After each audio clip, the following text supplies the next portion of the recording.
future. We're talking real money. You just can't get away from us, can you? Try as you might, the podcast keeps popping up on your favorite podcast service. It is important, though, because this is life we're dealing with. This is not frivolity. This is not stuff that doesn't matter. This is your future we're talking about here. And folks, if you don't get this right, you generally don't get a second chance, because by the time you figure out you haven't done it right, you're probably too late and you're going to enjoy your retirement a lot less than you should. And that's why we strive every single day on the Talking Real Money podcast to try and make this stupid stuff make more sense, because the folks on Wall Street are not working in your interest. They're really not. If they were, they wouldn't keep inventing this stupid stuff like leveraged exchange-traded funds. Oh, if exchange-traded funds aren't good enough for you, just buying the stocks and whatever in there, why don't we buy you 2 times the stocks or 3 times the stocks and borrow the money to do it? And there was an article in the Wall Street Journal recently that discussed this, and it actually talked about leverage in glowing terms. Yeah, I mean, it's misleading if you read the article. The headline says, "Are leveraged exchange traded funds worth the costs and risk?" Then the subheadline says, "For most fund categories, the answer is yes, according to new research." But I'm ready to take this stuff apart. I know. Then you start diving into it, and wow. I mean, okay, so this is from the Wall Street Journal. Wall Street Journal. This is a reputable name. Exactly. It says the S&P 500 delivered an average annual return of 12.6% over the past 10 years. By the way, do not expect that into the future. While an average 2 times or we'll get leverage, yelled at if we say you should. Yeah, I know. The average 2 times leverage. So that means you're taking the S&P, borrowing money, right? Because you've got to right. So it's a 2x fund, which means, let me just get this right. Then I should expect something pretty darn close to 2 times the return of the S&P 500. The article says that would have been a 25.1% annualized return over the past 10 years. Wow. I could have done that math in my head, but okay. Pretty good. But it actually delivered 19.8 a year. Wait a minute. I think that's a tracking error of about 3%. That's exactly. Look at you. You're really on the math. I'm telling you. This is the hard stuff. But how about this one? Yeah. You love those small caps, right? And really, because they're more volatile. We do love the small caps. Great returns. I mean, if you love just owning small caps, how much will I love owning them multiplied? Like 3 times. 3 times ETFs for the Russell 2000 actually perform worse than the Russell 2000 index itself. Again, from the Wall Street Journal, over the past 10 years, the Russell 2 delivered an average annual return of 8.1. But the average 3 times ETF tracking the Russell 2000 delivered an average annual return of 4.3. Wait, so if you just owned the index, you made the 8.1. If you borrowed the money and did it at 3 times, you only made 4.3. Then it goes into the expense of all this, Don. I mean, we've talked ad nauseum about how you should be using low-cost exchange-traded funds and mutual funds. The expense ratios on these leveraged ETFs, again, this is the Wall Street Journal study, average 0.095, almost 1% a year versus what they claim. Index. Yeah, versus 0.1 for non-leveraged index or for non-leveraged exchange-traded funds. So, okay, so let's unpack this a little bit. First of all, because this is really confusing now. It is confusing. I mean, how can you do half as well when you've borrowed 3 times the number of stocks, or you borrowed 2 times, 2 extra times the stock in the portfolio with borrowed money? And here's the thing. What does the cost, how much does it cost to borrow all that? I mean, the cost of borrowing has got to be fairly high, and then you got to figure out, can you make money even though you're doing that? That's one, right? I mean, that's a huge. And these days, that expense is a lot higher than it was, for sure. And they're using what do they use here? Options, I'm assuming, futures, margin. No, they're there's all kinds of things. Well, maybe I'd have to look at the portfolio. They may actually be borrowing money. And then buying those additional stocks. It is distinctly possible. I don't know. Right. I never look. I'll look at the portfolio. Okay, but and by the way, they rebalance, I believe, these every night, right? They have to sort of fix it up at the end of the trading day, Sure. Correct? Yeah, of course. And so that's a problem there. But I think the bigger problem is in the article, not that article, but another one says they're only designed to be held short term as they mirror the single day performance of the underlying asset. It does say here they're rebalanced nightly. Any gaps up or down in the underlying index can complicate matters. The compounding effect can work against the holder during periods of volatility. In other words, yeah. I mean, when I read this stuff and think about some of the tough times we've had in the market, wow, you really got to be tough. As a matter of fact, I looked at Vanguard Small Cap Index, the fund. Yeah. In 2022, the return of that fund was a negative, almost 18%. Negative. Now, if you are multiplying that times 3, well, you're looking at losing, over half your money. Well, and I was thinking about this because right now I'm reading a book called The Wager. It's not about betting; it's about a British the ship. boat. I loved that book. Yeah, and here they are going around Cape Horn, facing winds, waves, cold, shoals. Getting lost, panicking. And what I was thinking? I was thinking spring of 2020. Because remember how fast the market went down? You imagine if you're 3 times in that situation when the market went down basically around 25% in a few weeks, you did lose. If you're 3 times on that, you did lose somewhere around that half of your money in that period of time. That's in a wild ride. Period of time. Very few people could take going around Cape Horn. Very few did on The Wager. And very few, I think, can take that kind of volatility. This, to me, always when I read these things and think it through a little bit, this is the wants versus needs. Do you need to make 2 times the market? Do you really, or is it going to be okay if you make the market stocks and bonds for a long period of time? Most people, I'd love to make more, but I don't want to. I'll be okay if I don't. That's one. And the other one that troubles me, frankly, you pointed out the 5% tracking error. Why? 5%? Why? Look at the 3X. It wasn't even close. Yeah. Why would that be? That always makes me nervous. Like, tell me what's going on here so that I can better understand how this fund really works, because I couldn't tell you why it would be so far off of what you would expect. A tracking error, yeah, right, on the 3X of 13.5 percentage points a year. Wow. I mean, that's a huge, huge difference. So, well, I found out what they use. What they're using are hedging contracts, index swaps, where you're betting against with someone else as to the direction of the stocks. So it's an index, or it's an option-like product. Okay, because my wife already said no to the swaps thing. The swapping thing. That's not going to happen in my house. So in your wildest dreams. really. Good thing this isn't the Saturday show, Daddy. Yeah. Exactly. Don't stop the car. Yeah. So what they're doing is all of this stuff. There are interest rate swaps. There are market index swaps. I got it. Okay. They're short-term things. They bet wrong is what happened. They just bet so wrong. I see. And then the market went against them, and bang, you're just get crushed. Yeah. Yeah. And you're right. It's not even a do you want them? You shouldn't even want them. Literally, you should not want them.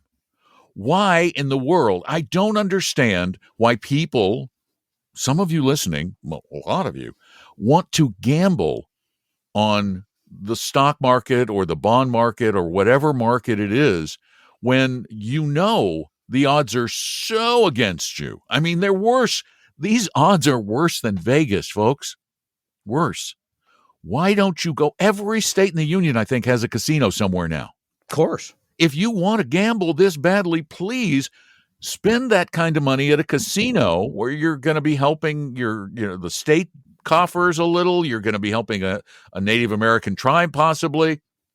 And if you spend the kind of money you're spending on this kind of stupid stuff, they'll comp you a room, they'll feed you, and they'll get you drunk. Go have fun. Wait, you can't get drunk and buy a leveraged ETF at the same time? I don't even think your broker's allowed to give you a drink. I don't. I check the rules. I may be wrong, but no fun of any kind. I don't remember us handing out any alcohol in the office when I was one back in the day. When, by the way, and I was only 10, 15 years after the Mad Men era, so I'm sure there was drinking going on. But not in my office. Yeah, right out front there. After with the work. Yes. For sure. Yeah. That was different era. People went out and did that kind of thing. Anyway, no, this is, you pointed out at the beginning, great product for Wall Street, lousy product for Main Street. And what I don't understand, did the Wall Street Journal come up with that headline, the subhead? Because the article, right nowhere did the article say, boy, these are good. In fact, the article pretty much said, what is wrong with these things? And the author, who was a professor, wasn't he? Wasn't he? Yes, professor? he was. Yep. He didn't even explain why. That was a lazy article, Professor Horstmeyer. You would not get a very good grade in my class. We're going to call George Mason and tell him you got to work harder. So, who? That's where he teaches, George Mason. Oh, George Mason University. So we'll give George a call and tell him. George has been dead for a couple of days. Okay. Yeah. So it won't work. Okay. Several thousand. Yeah. Anyway, do you have any questions? I've got some great questions. This comes from take Greg. Away the opportunity for you to make bad jokes, please. Greg in El Cajon, California. El Cajones. Yeah, exactly. He says, "Hi guys, love the show. I'm with a firm that used to be a local San Diego firm that was purchased a couple of years ago by Mercer Advisors. I'm very familiar with Mercer, of course. Been around a long time. Then I got to notice they want to add Atlas Corporation to their other partners, GenStar Capital and Oak Hill Capital. I did not know about these firms. This sounds very convoluted to me, and I'm wondering if this is a smokescreen to hide non-fiduciary practices in their business while still claiming to be a fiduciary. I'm interested if you know any of these firms and what you think about this." Odds are good that they're not. These are all other advisory firms, I think, because there are a number of firms that go by similar names. But Oak Hill Capital. I mean, there must be. Yeah, there's an Atlas. There's a couple of Strong those as an oak. too. Really hadn't heard. Yeah. Now Mercer's now based out of Denver, I believe. Now their fees. What we're talking about? They've hired sub advisors. Yeah, these are people that are going to actually manage the money for their clients. Yeah. Yeah, that's kind of like hiring a mutual fund or using a mutual fund to do it. It's just they're hiring other managers, which a lot of bigger managers do, in large part to make you feel like you're even more special. Because a lot of what big advisory firms do is because they're going after high net worth clients, they really want to make you feel like you're getting something that no one else in the world. We vet the very special people. Yeah. Yeah, so their fees are for us high, and they are. Mercer? Yeah, they're high. They're a wealth path, and it depends on. These are separately managed accounts. Yep. That 1.3% for the first million, 1 for the next million, and then 0.9% for everything over 2 million. That's high. I mean, that's on the first million, that's 30% more than I think you should pay. But back to the question from Greg. No, I don't think this is a smokescreen. No, I don't think these people are, you're not, the act of fiduciary advice is not changing. The style of which your management you're getting may be, because I don't know what you signed up for at Mercer, because these people are probably active. They're moving money around. They're looking at squiggly charts, doing stuff. That's why I wouldn't work with them, but I don't think the fiduciary aspect of your relationship has changed. No. Yeah, and wow, look at their minimum fee. Wow. How much? Well, on one type of account, it's $4,000 a year. On another, it's $10,000. This is Mercer now? Yeah. Okay. Yeah, if you want to get the 1.1% on the first million, your minimum fee is $10,000. There you go. A year. Wow. Yeah. Okay. Because they don't want small accounts. No, they don't. Yeah. I got another one from Jason in Baltimore, Maryland. Mm-hmm. Hi, Don and Tom. Hope you're well. I listened to the August 31st episode about how VBR, which is Vanguard's small ETF, small cap ETF, am thinking about my own portfolio. I'm in my mid-30s, have a notable percentage of my portfolio in VBR. I don't plan on making any major moves now the rest of the year, but in the future, should I be migrating my existing VBR over to DFAS or AVUV to truly have small cap exposure, or are the distinctions you mentioned in the episode not meaningful enough to justify the move? Remember, we talked about how the VBR actually ends up owning like 65 stocks from the S&P 500 due to the fact that these mega caps have moved the line up a lot, right? So that was the point of that particular podcast. So should he move, yes or no? It depends on how it could be a relatively significant difference, but we're still talking about fractions of a percent significance. But fractions of a percent in the way we calculate returns and try to add a little bit of value it becomes significant over time. So if you don't mind the extra work it's going to add to your rebalancing load, if you're a do-it-yourselfer, adding the rules-based small caps like the DFA or the Avantis ought to, based on historic numbers, improve your returns a little bit because of one simple little fact. You're increasing your risk. That's why these systems work. Value has tended to beat growth because, well, you're taking more risk. Small has tended to beat large because you are taking more risk. So if you increase the risk of the portfolio a bit, as you would, then you should eventually make more money. Well, and it may not, with Jason, it may not be rebalancing, because if he's in his mid-30s, he's probably saving more money. So maybe just leave the VBR and then in the future buy the AVUV, which is Avantis' small cap value, or the DFAS, which is Dimensional's product. You simply buy those into the future and maybe even balance between those, because now you've got a fairly growthy small and a more value-oriented small in your portfolio. So rather than having to sell anything, you could just buy the other stuff as you move forward. I think that might make more sense. It still adds complexity, and a lot of our listeners want the 2-fund solution or the one fund. When you start adding in these other funds, it does add future complexity, as some asset classes do a lot better than others, and now you got to move between all these different funds. Yeah, no, that's true. It does make more work. It does make more work.